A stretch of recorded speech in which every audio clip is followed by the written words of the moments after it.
Welcome to Cars Yeah, show number 201. This is Cars Yeah, where you'll enjoy interviews with inspiring automotive enthusiasts. Mark Green is here to provide you with a fuel injection of automotive inspiration. So get in, sit down, buckle up, and get ready for a wild ride here on Cars Yeah.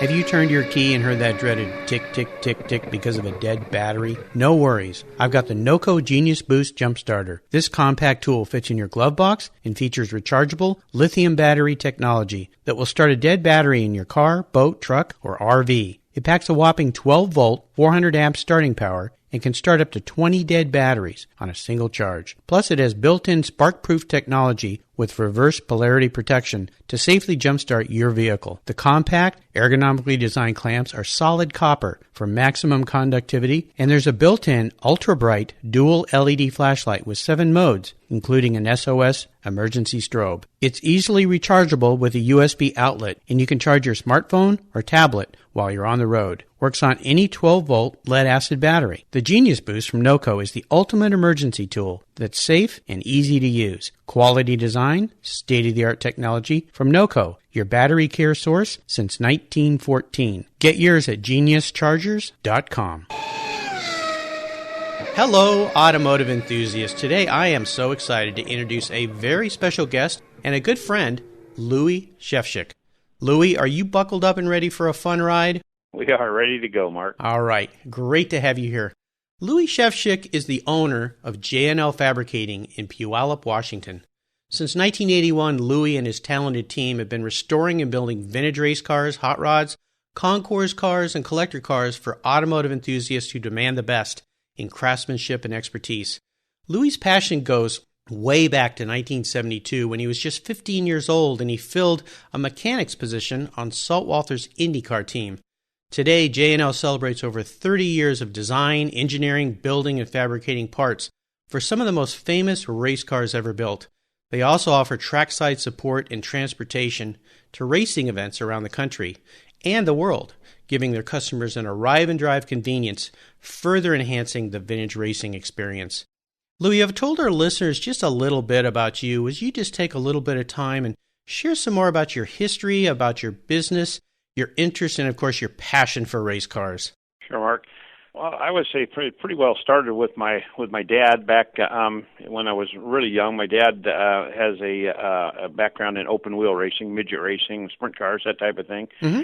And so as a young guy, I was always tagging along with him, and probably more so to put it is he took me along with him pretty much everywhere he went. Yeah. I can remember times when he'd go to different guys' shops, and it was kind of like, what'd you bring him for, But Dad always took me everywhere, and, always made sure that I was a part of what he was doing. Yeah. So that pretty well launched my interest in racing and that type of thing, and so it was an interesting time. Absolutely. And then after years, did you get involved in doing any of that actual racing, or were you out there handing him wrenches or working on cars? I did. I started out, went through the go-kart thing, ran go-karts, race go-karts for probably 3 or 4 years, and then from there graduated into circle track, into midgets. Yeah. And I raced midgets for, I guess it was probably near 4 years. Cool. And we did really well, but it seemed like I felt like I was probably a little too impatient. I kind of forced a few things, and that caused my dad some financial duress at times. Racing can be that way. It definitely is. Yeah. And so it was kind of at that point that I thought, you know what, I love racing, and that's when I pretty much graduated into whether it would be the fabricating or mechanical end of things. Sure. Well, when we met, and I think it was almost 20 years ago now, when I moved up here to the Pacific Northwest, you had your own shop, but it was in a little facility, and I think it was just maybe you and a couple other people. Tell me about the moves you make to decide to start your own business and evolve it into what it is today. Well, I had worked for my daddy at Automotive shop, and so I had worked with him and been around the automotive industry pretty much all my life, and so up to that point, and so it was. I don't really know what what spurred on the thing of, okay, hey, why don't you open a shop? I guess it was just, just felt like that was the thing I wanted to do. And Sure. so we just started in a little, 1.5 car garage in a duplex that we rented. And, and from there we went, into our first, what I'll call first real building. And that was 1,700 square feet. And then that morphed into 3,500 square feet. And, presently, we're in 16,000 square feet. Yeah, it's amazing how those things happen. And I've been to your shop, and I think you're probably outgrowing the shop you're in now. You guys fabricate parts, you make parts, you take old race cars and you make them new again so people can get into them. You could have gone down the path of being a simple mechanic, when I say that, just working on people's cars, but you chose to stay in racing. Was it your passion for race cars, and why did you focus so much on vintage race cars? Well, I think that it was a passion for racing, just period. And early on, before we had started the shop, I had worked as a mechanic for different organizations around the country, different types of racing. Most of my early background was all circle track based, open wheel. And from that point, I was very fortunate enough to work for a couple of really good constructors, fabricators, and learned a lot in my fabricating and that type of thing. And so it was just kind of a natural progression that took me, with the racing background that I had working for other people, to put that into use for myself and continue with it from there. Well, I can tell our listeners, I've seen the kind of work that is done at J&amp Fabricating, and they can make body pieces. They can make just about everything you need to put on your car. They build some cool hot rods. Of course, the race cars are my favorite. And the cars that go through J&amp Fabricating are just pieces of history, if you will, and pieces of art. As we continue on your journey, Louie, I always like to start with a success quote, and this is a saying that has some meaning in your life. It's a great way to get the inspirational tires turning here on Cars Yeah. So, Louie, take the wheel. As far as a quote that somebody has told me, I don't know if there is a quote like that, but I'll use the one word passion. Yes. And I think passion is what drives me. It's all I've ever wanted to do. It's all I ever can imagine doing, and it's that passion. Everybody has a day that or two or more that it's like, oh, it's a grind, it's hard. But it's all overrun by the passion that I've got for racing. I can't think of anything else I'd rather do. Absolutely. And so that passion has kept the spark going for me, and kept me very passionate about what I do and the people. So if I don't know that it's a quote, but it's definitely a word for me, and again, that's passion. Absolutely. Well, it comes through with all the work that you guys do there, and certainly the business you've chosen, the profession, the vocation you've chosen is not an easy one in many, many ways, because new challenges come up all the time, but that passion keeps you driving through. Could you share a story with me that instigated your passion for cars? Everybody has usually a pivotal moment in their life when they really know, you know what, I'm a car guy. Can you remember when that happened with you? Well, I think it would have been really, really early on, and it was my dad had a small shop, and we were working. He was working on his race car, and a friend of mine and I were just kind of hanging around, and I would say we were probably more in the way and causing more trouble than we were doing any kind of good. And my dad took a little bit of time out from his day, and he built us this little go-kart out of a couple of old bed rails and a lawnmower engine. Cool. And he literally did it in an afternoon, and it was like, wow, you know what? That is pretty cool for something I can remember to the day. Like I'm standing there right now watching him put this together. Yeah. It was nothing fancy. It was nothing cool, anything like that. But it was just, it was a piece of mechanical, and we rode that thing up and down the street until we ran the tires off of it. I believe it. Well, and I've met your dad, Ed, and he's a guy that just has a sparkle in his eye and that little bit of that grin that he puts out there. And I'm trying to picture you as a little kid kind of getting in his way and building that thing so you can kind of get out of his way. Exactly. Go have a little fun. That's great. Louie, what I'd love to do now is take a look at some of the roads you've driven down and crawl under the hood and, as I say, get our hands a little dirty. Certainly something you're not afraid of doing. Would you share with us a huge challenge or even a great failure that you've faced in your life or your career But the most important part of this question has to do with sharing how you overcame it, and even more important, what did you learn from that situation? Well, I think it was early on in starting a business and not knowing anything about business. It was more probably that, I didn't even look at it as starting a business. I looked at it, I was just, going to continue doing what I like doing, what I enjoyed doing, what I grew up around.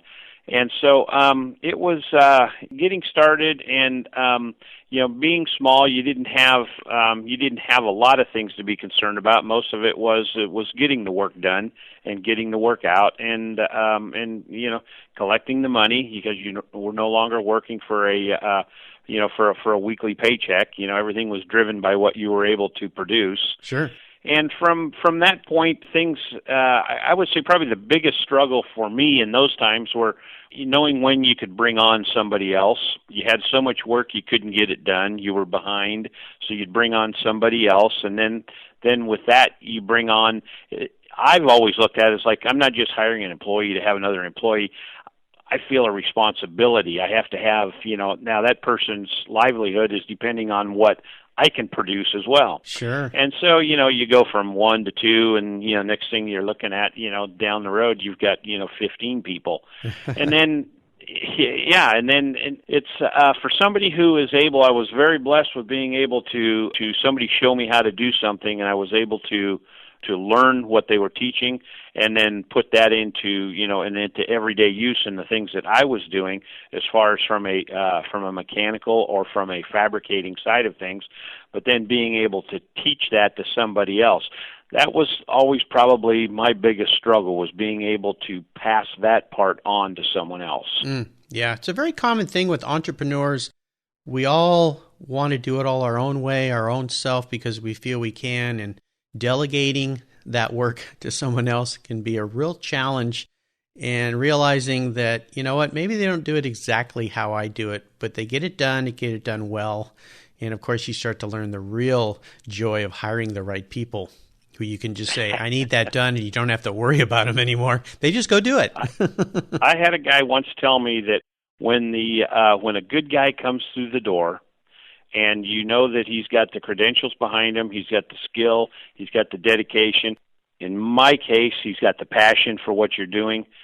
You don't let that guy go. Right. You may not have room for him, and if it's a fact of making room for him or stretching yourself so that you do have the room, you do that, because those kinds of people don't come along very often. Absolutely. And if you pass it up, you don't know when you'll get the next opportunity. Yeah, great advice.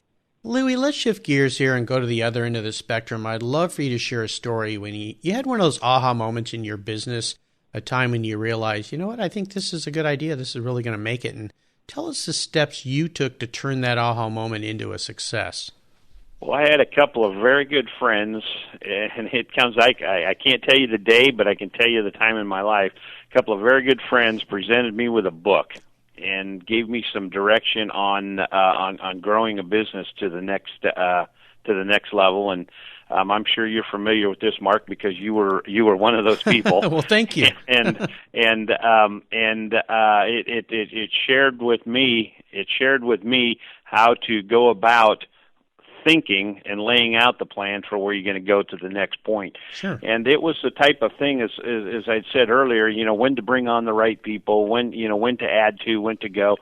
Well, we went from a 3,500 square foot building into 16,000 square feet, and I had looked at this building and then decided, okay, I want to do this, but it was in my mind I was going to go from 3,500 to 8,000. I was only going to take half this building. Yep. And another good friend of mine said, I took him over, I showed it to him, he says, Louie, you'll make a mistake if you do that, because here's what's going to happen. A year or two from now, you're going to be in the same position. The other half of the building's not going to be available, and you're going to need to move again, and you're going to have to go through all that again. So it was a real step. It was a real, okay, I'm going to do it. And within a year, it was like, ha, yeah. or as you put it, aha. Yeah. You know what? I listened, and I followed through with this thing, and it's been a great thing. And that's been 12 years ago. Yeah. It's been a very short 12 years. People say, how long you been here? Oh, it's 5, 6 years. You sit down, you do the math, and it's double that. Yep. Yeah, time flies when you're having fun, as they say. Well, thank you. I'm so happy that that book I handed you. You remember that book? What the name of that book was? The name of that book is The E-Myth. The E-Myth. Yep, by Michael Gerber. Yep. Yeah, it's a great book. I've read it many times, and I've given copies of that book to many people because I think it's extremely helpful to realize, to look at your business in a completely different way and create systems and procedures that will work. And basically, it's a delegation book. You set up a plan for how your business can run when you're not even there. Well, very much, and it breaks it down. For me, it broke it down into 3 pieces of your business, and that's the entrepreneurial side, which is the, always going out, finding something new, doing those type of things, thing of being able to do the work itself, the manual work itself, and then the third one is being able to run that business. Yep. And that was something that I was always able to do, all of the work. Yeah. I was able to do anything that somebody brought through the door, but doing the other 2 things is what brought it to me, and it was a big time for me. Awesome, good. Well, it makes me feel good that I was able to help. That's fantastic. How about proudest moments? I'm sure you've had many because you've been involved in so many different projects. You've delivered cars to people that made them smile like crazy, taken people on great adventures, including me when I was vintage racing. You made my days. Some of the events that we attended where cars broke, and you guys jumped in and got me back on the track. Is there a proudest moment that you can think of in your career that really shines? Mark, that one you had given me a rough idea of the things that you might be asking, and that was probably one of the ones that stumped me the most. So it's going to be a very broad answer. It's okay. And it's in the fact that my proudest moment is when we've done our job. And whether that job, and it doesn't make any difference if it's today, tomorrow, last week, it's just the thing that makes me feel the best about what I've been able to accomplish is being able to see our customers enjoy their cars. Sure. And whether that's at the racetrack, whether that's just sitting and looking at their cars, whether that's we've had a rough day at the track, there's been a lot of issues to overcome, we've overcome them, and we've gone out and the customer had a great run in his car. He, whether it was won his race, had a personal best, whatever it was, that's the thing that makes it all worth it for me. I always tell people you can do anything. That's what I like about America. You can do anything you want in this country to make money. Yep. Yeah. But passion's not driven by that. It's yes. that, it's the fact that, look at this, a lot of these people don't have very much time to give to their hobbies, and so it's a very short window of time. It's a very expensive hobby, and so when you can give them that afternoon or that 10 laps or whatever, and they get out of their car and they're just standing there grinning from ear to ear, I don't even need a thank you for that. That's more than enough for me. Well, what I think is great about your answers, it's all about really serving others and providing a service and care to others that makes you feel That's good. right. So that's fantastic. Let's have a little bit of fun here. What was your first really special car? And maybe I'll expand this a little bit. If it wasn't a car that you owned, maybe your first really special car that you worked on in your shop for a customer. And maybe share a memory you had with that vehicle. I would say it's going to go back to... I would say probably the car that I had. It's a very difficult question, Mark, because I just enjoy. I mean, there is probably not very many cars or very many projects that have ever come through the shop that I don't get a lot of enjoyment out of. Sure. And every one of them brings something different. I would say probably if I had to pick the car that we were going to, or that was probably the most challenging to me at the time, would probably been a Ford GT40 owned by Tom Armstrong. Wonderful car. We had done a lot of work for Tom over the years, and Tom was really our key into the vintage industry. He was our first customer for the vintage industry. He had a Ford GT40, and he had an accident with it, a mechanical failure early on, and that required quite a bit of restoration to put the car back. And like with many of our customers, he was very particular on what he wanted when it was done. Yeah, Tom is a picky guy. He likes the best. And it makes it nice for us because we don't have to cut corners. Yeah. And but that GT40, you think back mid-'60s, 1966. I don't think that there is, I just, the project was a lot of fun. There was a lot of ourselves that we put into it. I think there was only 3 of us in the shop at the time. Mm-hmm. So it was a fun project. Spectacular car. I've seen that car. I've seen it run. Seen it in your shop many times, and it is a beauty. So that's a great first special car. How about vehicles that you've let go or sold? This has to do with seller's remorse, but is there a vehicle that you've owned that you've let go that you really wish you could have back? Yeah, there's one. And someday I will I may get the opportunity to get it back. I had a 1964 Webster sports racer. Oh, yes. And I sold it. I had it for probably 10 years, and it was one of those things, I'm going to buy it, I'm going to get it fixed up, I'm going to sell it. Well, I bought it, and it sat, and it sat, and it sat, and it sat. And about 10 years later, it was like, okay, we got to get this thing done. So I threw everything at it to get it done, to have it ready for Monterey. At the time, it was the Monterey Historics. Yeah. And had entered it, and I got that car all done. And then a really good customer of ours said, I'd like to buy the car. Mm-hmm. And I said, well, I'm not ready to sell. But you can drive it down there if you want. I don't care. Mm-hmm. And so he drove the car, and he says, down there, I got to buy this car. And so I relented and said, okay, I'll sell you the car. So sold him the car, and you know what? I would say that's been my first and my only vintage race car I've ever had. Oh, there you go. Well, and so anyway, so someday I may get the opportunity to get it back. Yeah. But that car I miss. It's just it's a pretty cool little car. Luckily, I get to see it often. Yeah. And that would be my car. Well, that car is a one of a kind, right? Only one of those? It is. Yeah. It was one. A fellow named Marvin Webster from the Bay Area. He was very famous for their cars that they would run with SCCA up and down the coast. Mm-hmm. And this was the first car that they built. They did build 2 other additional cars, so they were different. They had V8s in them. One of them was called the Maddage, and the other one was called the Webster Sports Racer, and it was built in the early days of Can-Am. Mm. But ours was just a 4-cylinder. It's just a 2-liter sports racer, early sports racer. Sure, very cool. Well, again, that car too I've seen. It's beautiful. I love it. It's really spectacular. How about current projects? Is there something you guys are working on right now that really has you excited and fired up? I know they all do, but maybe something you're working on today?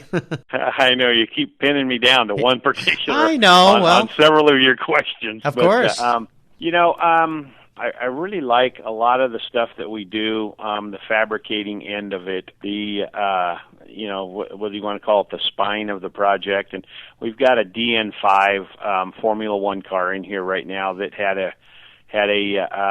an off-track experience. Actually, it was an on-track experience. That became an off-track. Exactly. And so being able to fabricate, it's a monocoque chassis, so there is no tubular frame per se. It's all aluminum riveted panels. Mm-hmm. And I really like those projects. I like being able to do those type of cars. I think that there's not a lot of people out there that can do them well. And that's not to say that we're the best, but we've had a lot of experience with them. Mm-hmm. I grew up around a lot of it and had learned quite a few things. Yep. That's probably one. We've got a 908 Porsche Spyder that we're doing right now. Nice. That is a lot of fun, a lot of research, a lot of care, and things are being put into that particular project to be original at a point in time. Mm-hmm. And so that makes things difficult / challenging. Sure. But very enjoyable as well. Yeah, fantastic. I just interviewed last week of Vic Elfert, speaking of Porsche 908s. Oh, there you go. Yeah, and some great stories there of his racing days with sure. Porsche. Cool. Now, here's a somewhat introspective question for you, Louie. If you were a car, what kind of car would you be and why? Well, this one probably will surprise you, but if I was going to be a car and in a point of history, it would be in the mid-'60s, and it would be a championship dirt car, an open-wheel, circle track dirt car. Okay. And if I was going to be somewheres, it would be either at the Indianapolis State Fairgrounds or at the Sacramento State Fairgrounds. They're both mile dirt tracks. Yeah. And I was very young at the time, but I can remember my mom and dad going to Sacramento every year to watch these, and they bring back pictures. I never got to go. I was too young. Mm-hmm.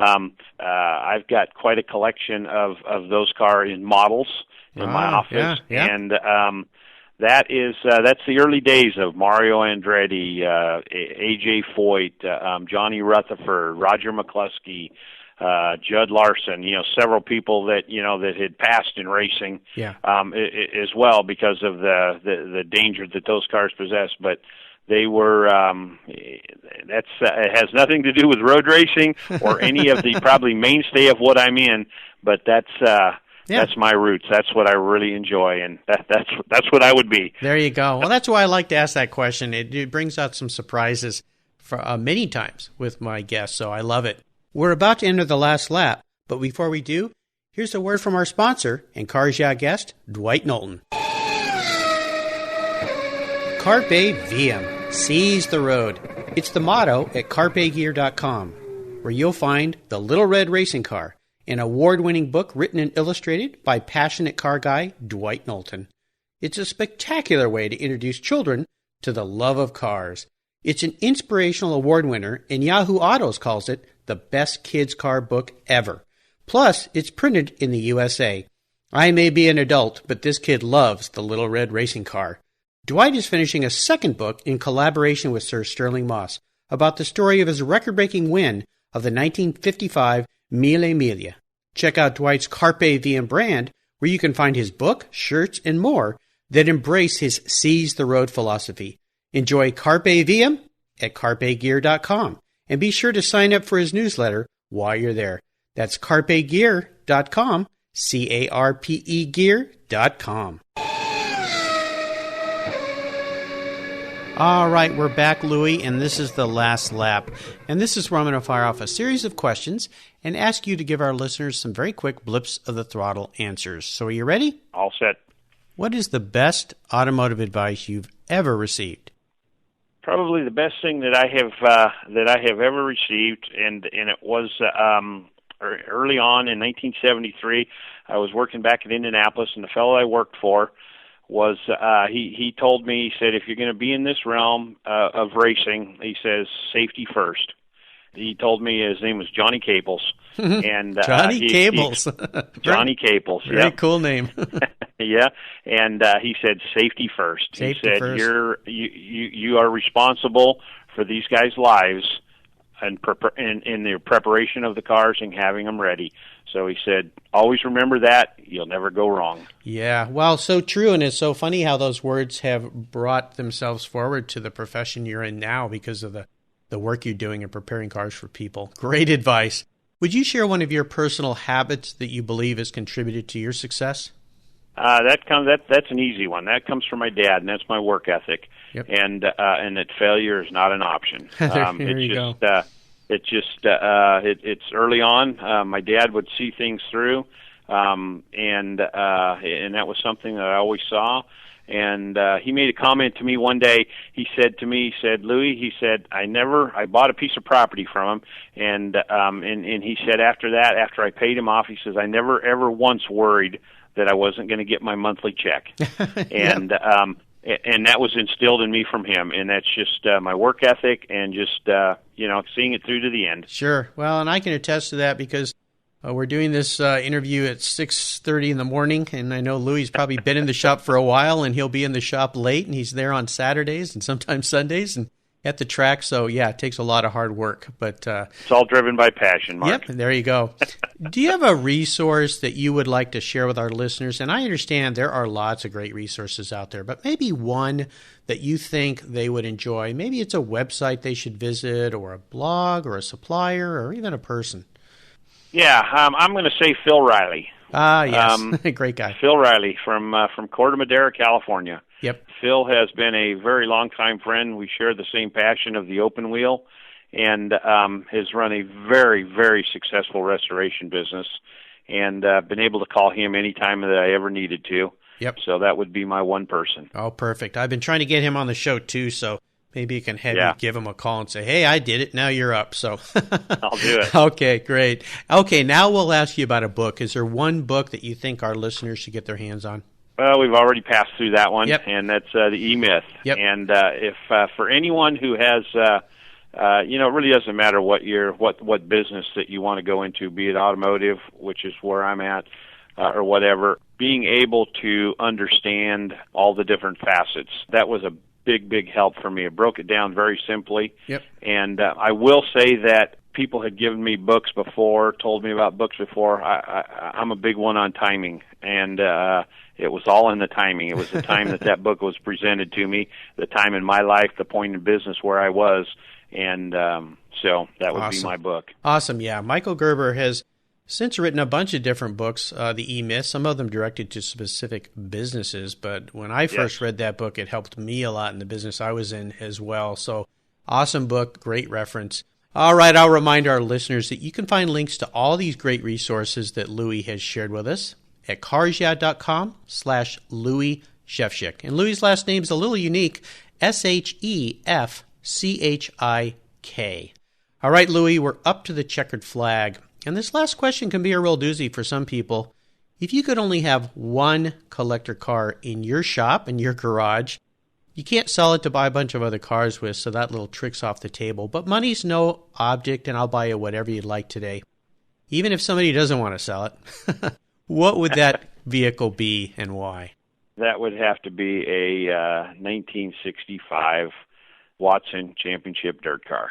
Ooh, okay, we're back to the dirt. Before. Yeah. We're back to the dirt. Yeah, well, what is it about that particular car that just tugs on your heartstrings? Well, I think A.J. Watson was quite was quite a well-known guy. He pioneered the Roadster in the Indianapolis days, and the thing about those cars is that they ran those cars on dirt and pavement. Yeah. They would run them at Indianapolis in May, and then in June they would be running them at Springfield or DeCoin or Indianapolis in September on the dirt. They were Offie-powered cars. They just were really cool. It's just I think they have very nice lines. It's just something I grew up around, and it's never left. There you go. Something you could park in your living room. If Jeanette would let you. She probably would. She probably would. Yeah, I know her. I think probably she would. Yep, she loves to be around the cars too. Awesome. Well, great choice. Wonderful car. Louie, you've taken me on a great ride today, and I knew you would, and I've loved sharing your stories and your life with my listeners here at Cars Yeah. Would you give us one parting piece of guidance before you drive off around that dirt track in that dirt track racer? There we go. A couple of things, Mark. If you're going to be in a customer-based business, to where you're dealing with customers on a personal level and a face-to-face, there's a couple things. I had one customer tell me one time. He said, "Louie," he says, "what we do is very expensive," and he says sometimes it may seem a little painful to write the check, but he says when I look back over last weekend, and this was at a particular event, when I look back over last weekend and what you guys were able to do, and for me to be able to finish out my weekend, he says it makes it so much easier. Yeah. At that point, he said, "Thank you very much." The other thing would be that I don't remember where I got this from, but I do remember that this fellow had told me, and he said, "The customer may not always be right, but the customer is always the customer, and treat him with that respect." Yep. And so it's it's about education. We're always learning. Sure. And so we take it as that we have to educate our customers about the things that we do and the things that we know as well. Absolutely. Great advice. And what's the best way for our listeners to learn more about J&L Fabricating? Well, they're welcome to call us at any time on the telephone, or we've got a website, which is J&amp.com. Yep. If they are a car enthusiast and they go to the vintage races, generally pretty easy to find us. We'll be there. I like very basic looking, very simple looking equipment, so just look for the big white trailers with J&L Fabricating on them. Yep. You guys are all over the place. Well, again, listeners, you can find links to everything Louie has shared with us today at carsyeah.com. Just put Louie in the search box and his show notes page, and links to everything will show up. Louie, thank you so much for taking the time out today and being so generous with your expertise and sharing your experiences with our listeners. Until we talk again, I'll see you down the road. Thank you very much, Mark. You're welcome. Thank you so much for joining us on today's ride here at Cars Yeah. Drive on over to carsyeah.com to find show notes and inspiring automotive fun. Download your free copy of Filler Up, a fun book filled with gorgeous photographs of fuel filler fun, including quotes from more inspiring automotive enthusiasts. Download your copy today, and we'll see you next time on Cars Yeah.